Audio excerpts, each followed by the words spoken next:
Agora que resgatamos os conceitos de classe, né, e compreendemos como enxergar o mundo, né, usar da abstração para ver o mundo por meio do óculos da orientação a objetos, vamos então começar a destrinchar as figuras, né, os diagramas que eu propus para vocês da atividade.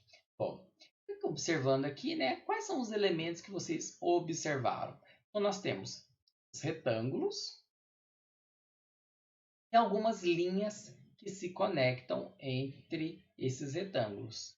Bom, o diagrama de classes, né, ele tem como propósito apresentar as entidades, né, que são as classes, né? Além disso, quais são os atributos e os comportamentos daquela classe, bem como o relacionamento entre eles. Bom, então nós temos para cada um desses retângulos, está representando essa entidade que a gente observou do mundo real. Bom, no caso da análise observada do mundo real. Então vai apresentar uma classe, okay? E essa classe, né, esse retângulo, ele possui compartimentos, na qual nós vamos então definir uma identidade para ele, que é um nome, vamos definir os atributos e os comportamentos. E vamos representar o relacionamento entre eles, que é através dessas diferentes linhas que compõem este diagrama. E vamos aprender isto neste vídeo e nos próximos vídeos. Como dito no vídeo anterior, né, então o diagrama de classe ele tem por objetivo apresentar as entidades que compõem o nosso sistema, dados dessas entidades e os comportamentos delas, né, como elas se relacionam. A classe, né, que é a representação abstrata de um objeto, né, de um conjunto de objetos, nós podemos representá-la através, nós devemos representá-las no diagrama de classe, né, através de um retângulo. E esse retângulo, né, ele vai ter diversos compartimentos, né? Bom, nós podemos sumir com alguns, desaparecer com alguns compartimentos em certos diagramas, porque às vezes o diagrama de classe ele fica muito grande.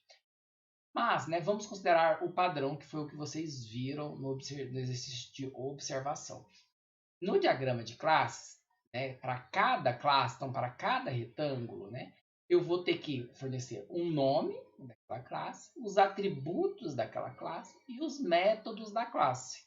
Então aqui, por exemplo, nós temos a classe carro, tem a placa, a data de fabricação e a quilometragem. Eu tenho alguns métodos: obter quilometragem, obter proprietário, obter data de fabricação. Essa daqui é a representação básica de uma classe, né, e dos seus elementos chaves. Nós nos preocupamos em expor no diagrama de classes. Entretanto, é possível também representar diagramas de uma forma, classes no diagrama de uma forma mais simples, principalmente quando desejamos evidenciar outras classes. Usualmente, num programa, nós criamos vários diagramas de classes, não apenas um. Tá? Por isso que a gente acaba evidenciando algumas classes em detrimento de outras. Então, aqui nós podemos representar, por exemplo, a entidade, a classe, né, apenas com o seu nome e atributo. Lembrando, vai existir métodos, mas aqui nós preferimos não expor os métodos, não apresentar os métodos. Nós podemos deixar sem os atributos, né? Então, da mesma forma, é um retângulo apenas com o nome. E os compartimentos aqui dizendo, olha, há algo aqui ainda, mas quem fez o diagrama, né, o analista ou projetista do diagrama falou, olha, não vou expor aqui, eu quero reduzir o tamanho desse diagrama. E por último, também eu posso simplesmente representar através de um retângulo com o nome daquela classe. O nome aparece em todas as formas de representação aqui, né? Seja da forma mais simplificada, como da forma mais expandida, ok? Por quê? Porque nós precisamos identificar aquela classe, né? E aqui nós possivelmente vamos querer, quando utilizamos uma representação mais simples, né? Evidenciar outras classes e a associação desta classe com as demais classes. Como é que são as regrinhas para elaborar, né, as classes? Bom, primeiramente, então a classe é representada por um retângulo. Né? Este retângulo é dividido em até 3 compartimentos. Né? O primeiro compartimento é onde aparece o nome a classe. O segundo, os atributos. E o terceiro, os métodos, né? Essa foi uma das questões do laboratório de observação. Espero que você tenha acertado. Bom, analisando o nome. Então, o nome vem no primeiro compartimento. E o nome de uma classe deve sempre começar com a letra maiúscula. Okay? Então, classes devem começar com a primeira letra em maiúscula. E eu posso até mesmo concatenar outras palavras, pois eu não posso utilizar espaço no nome das classes. Bom, possivelmente você já deve estar acostumado com essa nomenclatura, porque você acaba programando já classes, né? Então, se eu quero fazer, por exemplo, produto especial, não posso usar produto, espaço, especial. É melhor colocar o quê? P maiúsculo, produto, junto, né? E, eu coloco E maiúsculo, isso está de outra palavra, isso facilita a gente identificar a leitura. E especial. Bem? Então, na classe, o nome de uma classe deve sempre começar com a letra maiúscula. Enquanto que nos atributos, né, o nome de um atributo sempre começa com a letra minúscula. Se nós analisarmos aqui carro, né, a classe carro, nós temos o atributo placa. Veja que começou com P minúsculo. Se analisarmos a classe aluno, que começou com A, né, maiúsculo, né, classe, o atributo nome, e, né, então começa com um N minúsculo. Se nós analisarmos aqui turma, a classe turma, né, posição P começou com letra minúscula, tá? Então, nos atributos, a primeira letra deve ser sempre. Bom, todo atributo também, ele deve ter um tipo. Quais são os tipos que a gente conhece, né? Int, char, float, double. E aí vai depender um pouquinho da linguagem de programação que você está utilizando. Podemos usar string, né? String para representar um conjunto de caracteres, ou até mesmo um outro objeto, a instância de uma outra classe, como temos aqui, ó, data fabricação, dois pontos, date. Então, date aqui se refere a um objeto, a uma classe. Enquanto que na de cima, quilometragem 2.20, representa o tipo inteiro, né? O tipo de dado inteiro.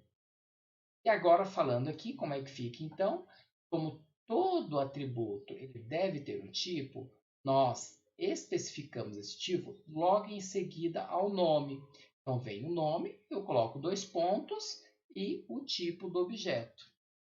Então, se analisarmos o nome aqui do aluno, né, nós temos que o nome do aluno, então dois pontos, né, é do tipo string.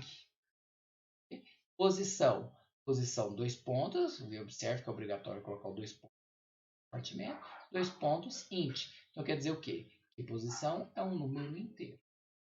Além disso, todo atributo deve ter uma visibilidade, que é representada antes aqui do nome do atributo. Então, aqui eu estou colocando menos. Menos significa privado, private. E iremos aprender esse conceito, ou revisarmos, porque você já programou objetos, né? Revisarmos posteriormente.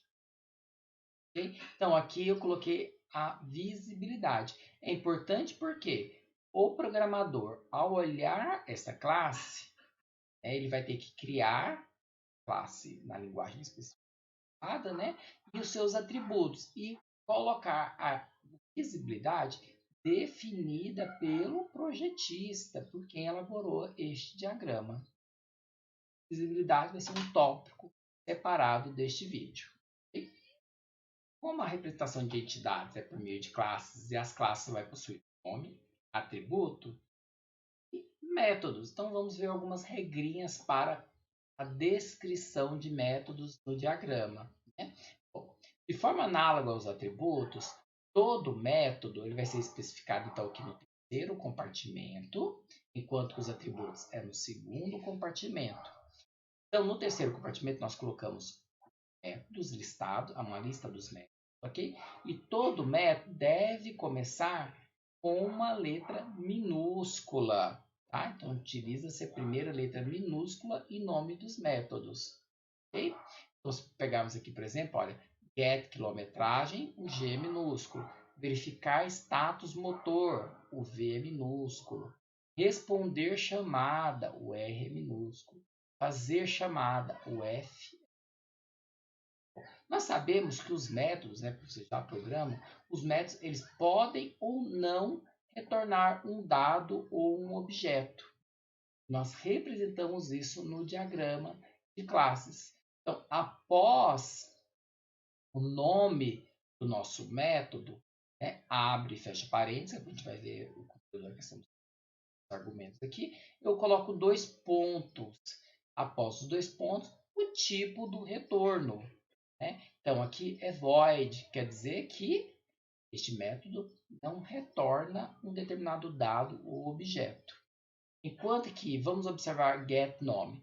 GetNome, vamos aqui para depois, dois pontos, então eu uso dois pontos para representar o que vem em seguida, é o tipo de retorno, né? String, então quer dizer o quê? Que o método getNome retorna um objeto do tipo string. E aqui, por exemplo, no carro, né? Então, get quilometragem, dois pontos, então quer dizer, dois pontos. O que retorna? Então, pontos, int. Então, get quilometragem retorna o número 1. E os métodos podem ou não ter argumentos. Estou correto? Então, nós temos que representar esses argumentos também no diagrama de classes. Então, vamos aqui a um exemplo, né? Então, aluno, setNome. O setNome, né? Esse método é utilizado para alterar o valor do atributo. Nesse caso aqui, nome, né? Então, todo método set altera o estado do objeto, né? O valor de um determinado atributo. Então, aqui, setNome vai alterar o valor do atributo nome. Okay? Então, abre parênteses e dentro do parênteses nós listamos os argumentos. Pode ou não ter argumentos. Então, veja, getNome não possui argumentos. Então, abre e fecha parênteses. Não tem nada, está vazio aqui.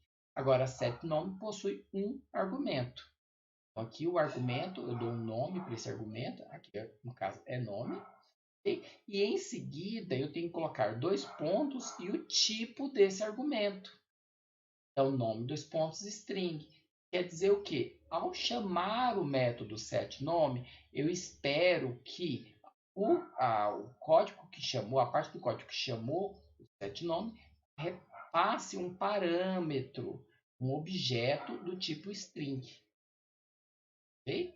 Que dentro da execução, dentro do corpo do método setNome, eu vou usar esse objeto, nomeá-lo com nome. Vamos a um outro exemplo, né? Fazer chamada. Fazer chamada não recebe argumentos, né? Não possui parâmetros. Por quê? Porque aqui, ó, abre e fecha parênteses, não possui dados a serem recebidos. Okay? Agora, enquanto que adicionar aluno, ele recebe um parâmetro. Qual parâmetro? Parâmetro A, chamado de A. Poderia ser aluno, não teria problema. É com A minúsculo. E parâmetros devem ter a primeira letra como minúscula. E, em seguida, dois pontos. E os dois pontos aqui, logo depois dos dois pontos, vai me dizer o tipo daquele argumento. Então, nesse caso, é um objeto de aluno. Outro elemento que nós vimos no diagrama é esta linha. Esta linha nós chamamos de associação. Ela tem como objetivo, então, representar uma relação entre objetos. Então, por exemplo, carro e pneu. O carro possui alguns pneus, correto? Então, eu tenho uma associação entre essas duas classes. Então, quando para um objeto poder se comunicar com outro objeto, é necessário que um conheça o outro. E esse conhecer o outro é relacionar com o outro. E é representado no diagrama de classes por uma linha, a qual nós chamamos de associação. Então vamos a um outro exemplo. O proprietário e o carro. O carro ele possui um dono, que é o proprietário. Então nós temos uma associação entre carro e proprietário. Também proprietário entre carro. Ok? Então, aqui nós temos uma associação. Agora, o que a gente pode definir é um proprietário pode ter quantos carros? Um carro pode ter quantos proprietários? Né? Então, nós podemos representar isso através dos nossos diagramas também. Então, um carro tem quantos proprietários? Então, aqui nós temos que um carro ele possui ou nenhum ou um proprietário. Pode ter vários proprietários. Aí vai depender muito do contexto da aplicação. Por exemplo, num sistema de venda de veículos usados. Normalmente, esse carro, como ele é usado, ele já possui um dono. E a sistema ali, né, a loja, ela apenas vai revender este carro. E ele só muda o nome do proprietário quando o carro estiver vendido. Ok? Bom, então, pelo menos um proprietário deve ter carro. Agora, pode ser que ele seja uma loja de novos e seminovos. Carro novo não possui proprietário, nunca teve nenhum proprietário. Por isso, nós representamos com zero aqui, quer dizer, o carro pode ou não ter um proprietário, dependendo aí de como é, se ele é novo, se ele é um seminovo, se é um carro antigo. Então, vai depender este número aqui do contexto software que nós estamos projetando. E um proprietário, ele pode ter quantos carros? Né? Então, um proprietário pode ter mais nenhum carro, porque não tem nenhum carro no nome dele, ou pode ter vários carros. Okay? Então, eu tenho aqui um proprietário, zero, nenhum, ou ponto, ponto, asterisco. O asterisco aqui significa vários. Agora, vamos considerar o seguinte. Um carro, ele deve ter pneus, né? Para ele poder andar, ele usa os pneus. Ok? Bom, vamos definir então. Um carro possui quantos pneus? 4, né? Usualmente os carros possuem 4 pneus. Um pneu, ele possui quantos carros? Um pouquinho, né? Se eu tiver pneus avulsos, né, soltos dentro da loja ou disponível no estoque, é zero. Agora, o pneu a gente só pode colocar em um carro, né? Então, zero ou um carro. Está então ali no carro. Então, aqui nós temos a resposta dessa questão, tá bom? E estes números que nós adicionamos frente à associação, nós chamamos de multiplicidade. A multiplicidade, ela representa, então, limites inferiores e superiores da quantidade de objetos a qual um outro objeto pode estar associado. Se eu pensar num carro, esse carro vai estar associado com pneus, com objetos pneus. Até quantos? Então aqui me diz que deve ser 4. A multiplicidade ela é muito próxima do conceito de cardinalidade. Entretanto, aqui no diagrama de classes, nós damos o nome de multiplicidade. Cardinalidade é um termo usado lá no banco de dados. E temos diversas multiplicidades possíveis. Tá? Então, nós podemos simplesmente colocar o número 1, quer dizer que apenas um elemento é associado com o outro. Um objeto está associado com o outro, apenas um objeto do outro tipo. Eu posso ter zero ou vários, né? Zero ou muitos, que aí então eu coloco zero, ponto, ponto, asterisco. Um ou muitos, então eu coloco um, ponto, ponto, asterisco. Zero ou um, quer dizer, pode ou não ter um objeto. Então, zero, ponto, ponto, um. Então, observe que o que? É o limite inferior, tem 2 pontos, e depois o limite superior. Eu posso definir um intervalo específico, x, ponto, ponto, 1. Ok? Então, por exemplo, posso ter que um aluno ele pode fazer por semestre até 7 matérias, mas ele deve obrigatoriamente fazer pelo menos uma matéria. Então, seria 1.7. Então, é possível colocar números que variam de zero. Não necessariamente eu preciso usar o asterisco. Né? Eu posso colocar um número que finda, que dá um limite superior para essa associação. Tá? E também um número que seja diferente de 0 ou 1 para o limite inferior. Além da multiplicidade, eu também posso definir um nome para essa associação. nos ajuda, então, a compreender como é a relação entre essas duas entidades. Por exemplo, proprietário e carro.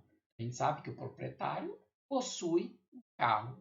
Então, este texto aqui, no meio da associação, é que nós chamamos de nome da associação. Então, posso colocar um texto aqui que vai me deixar mais claro qual é o tipo da associação que existe entre essas duas entidades. Tá? Usualmente, ela é útil, né? A leitura é mais compreensível num sentido, né? Por exemplo, carro possui proprietário. Estranho, né? Aqui é proprietário possui carro, tá bom? Então é difícil a gente achar um termo que vai ser utilizado para os dois sentidos. Isso não é necessário ser procurado, tá bom? Mas pelo menos que dê sentido na leitura aqui. Proprietário possui. E um outro que a gente pode ter também são os papéis desempenhados. Bom, então, se o carro possui, né, por exemplo, vamos dizer que se uma pessoa possui um carro, quer dizer que ela é dona do carro. Então, o proprietário representado, o dono, né, representado pela propriedade, né, ele tem um papel de dono de uma determinada propriedade que é o carro. Então, nós podemos adicionar informações ao nosso diagrama que facilitem a compreensão desta associação. Então, um carro é uma propriedade de um dono, que é um proprietário. E esses papéis, eles são escritos, né? Então, dados, né, em formato de texto, palavras mesmo, né? E o papel que ele desempenha fica próximo ao relacionamento e à classe. Então, dono, veja, quem desempenha o papel de dono é o proprietário, por isso que a palavra dono está próxima à associação e próxima ao proprietário. Enquanto que a propriedade é o carro. Então, propriedade está próxima de carro, próximo da associação aqui também, justamente para evidenciar que carro é a propriedade de um dono. Okay? E nós temos aqui o nome da associação que está aqui no meio, né? Esses elementos não necessariamente precisam ser colocados em cima ou embaixo, tá? E o importante é garantir a legibilidade, que tudo seja fácil de leitura aqui. Né? E eles são opcionais, as questões do nome e dos papéis. Enquanto da multiplicidade, usualmente, ao final da análise, é importante que se tenha, pois ele representa restrições entre as associações, entre o relacionamento desses objetos das classes que estão sendo representadas no diagrama de classe.